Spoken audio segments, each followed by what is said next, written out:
In a small, quiet river surrounded by lush greenery, a group of beautiful young girls gathered in the early morning mist. Their voices blended with the rhythm of splashing water as they chatted while filling their pots. Among them were Beauty, Blessing, Emanuela, Faith, and Juliana. Each girl carried a sparkle in her eyes, excited about the future ahead. All were about to begin their journey at the same university. Their conversation flowed freely until Beauty made a statement that silenced them. She spoke of her plans for university life, sharing ideas that raised eyebrows and stirred unease. Though she never directly said she would live a reckless life, the implications were clear. Her friends, especially Blessing, her twin, tried to advise her gently, but Beauty waved them off, laughing confidently. She had made up her mind. Later that day, Mr. and Mrs. Smith, their parents, received news that only Blessing had gained admission into the university. Anger filled their home as disappointment echoed through the walls. Beauty had failed to meet the requirements, and it was a heavy blow. To manage the situation, the parents devised a plan. Blessing would go to the university, while Beauty would accompany her only to stay in the hostel and find work nearby. She would not be attending school. Beauty was furious. She believed her parents had the money but simply chose not to send her. In her heart, resentment grew. At the university, Beauty continued her carefree lifestyle. She often chatted with her boyfriend, David, a flashy man who seemed to have endless resources, though Beauty never questioned the source. Blessing noticed her sister from afar, shaking her head, then returning to her books and friends. Weeks passed. One afternoon, while Blessing was in class, Beauty lay on her bed in the hostel feeling ill. A close friend, Coraline, noticed. Concerned, she approached and soon guessed the truth. Beauty was pregnant. Embarrassed, Beauty confessed, then whispered her plan to abort the child. Coraline's disappointment was palpable. "How many times will you keep doing this?" she asked. But Beauty insisted she had no choice. One evening at a restaurant, Beauty and Coraline met up with David and his friend, Stefan. The night lingered, and the boys suggested they stay in a hotel instead of walking back to the hostel late at night. Beauty agreed. Coraline, however, declined.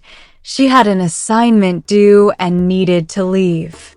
She was allowed to go. Later that night, as Beauty waited in the hotel room, David received a message. His expression changed. He excused himself, claiming he needed the toilet. Moments later, Beauty heard the bathroom window creak. She waited, but he never returned. Suddenly, a loud knock shattered the silence. It was the police. They stormed the room. David was a wanted armed robber, and Beauty, unknowingly entangled in his affairs, was now a suspect.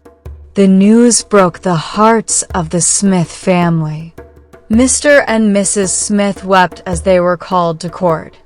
Though Beauty swore she was innocent, the law took its course. In court, she stood humbled.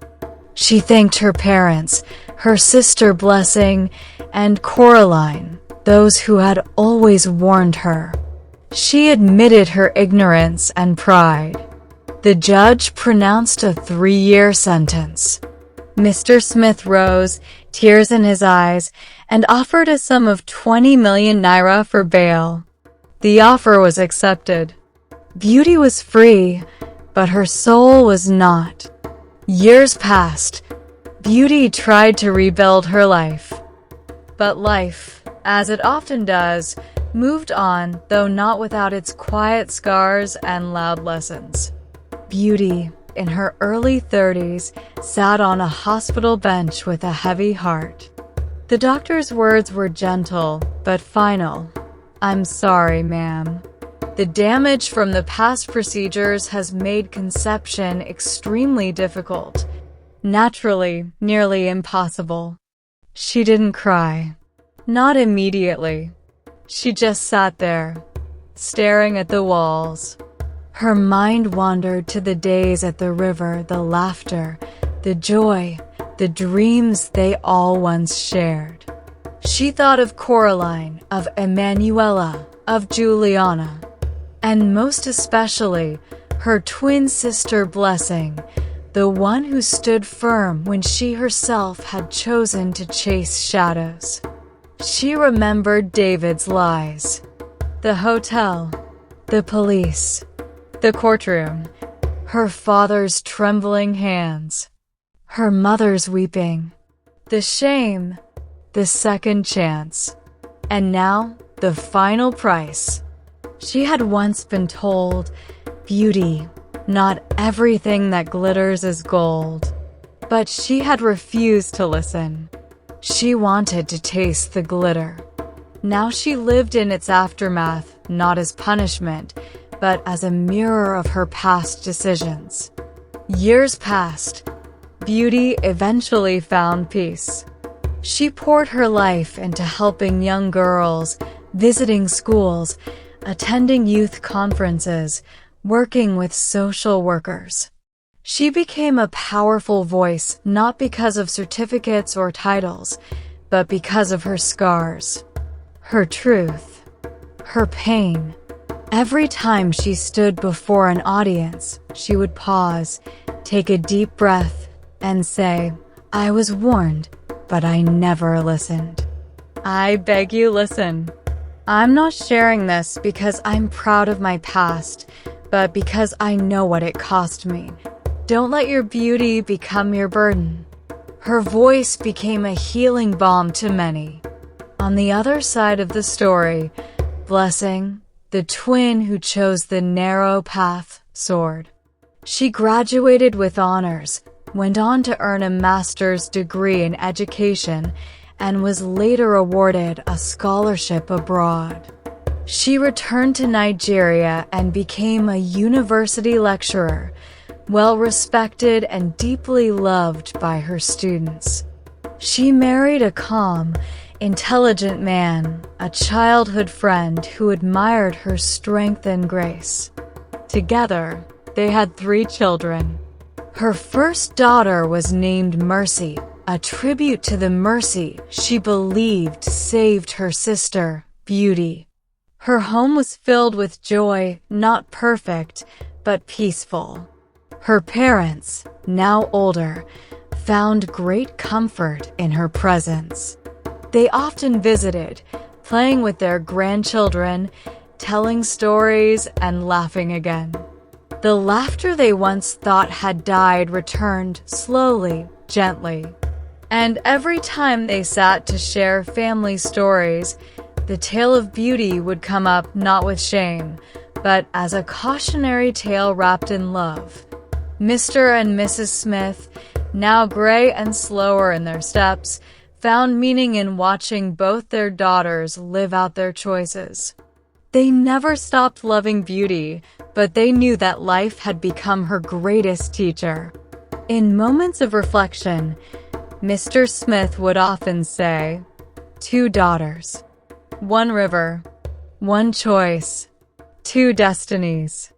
In the city, the story of Beauty became more than gossip, it became a parable. Mothers told it to their daughters. Teachers shared it in schools. Churches, fellowships, and even social media would echo it once in a while. The girl who was warned but didn't listen. It became a proverb, a mirror, a reminder.